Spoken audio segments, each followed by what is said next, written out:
Hi friends, எல்லோரும் எப்படி இருக்கீங்க? முறுக்கு வடகை தான் செய்ய போகிறேன். 1 கிலோ அரிசிக்கிட்ட இட்லி அரிசி வந்து நான் ஊற வச்சுருந்தேன். ஒரு 3 மணி நேரம் ஊறினாலே போதும்.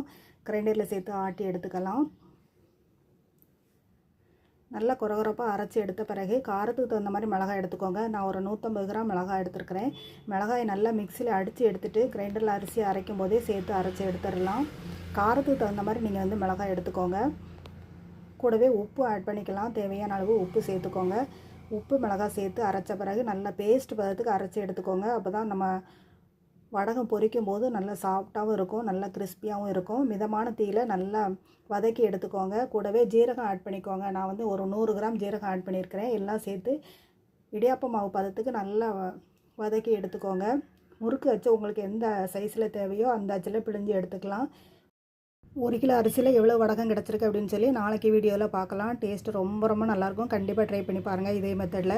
வீடியோ பிடிச்சிருந்தா லைக் பண்ணி சப்ஸ்கிரைப் பண்ணுங்கள். தேங்க்ஸ் ஃபார் வாட்சிங். Bye friends.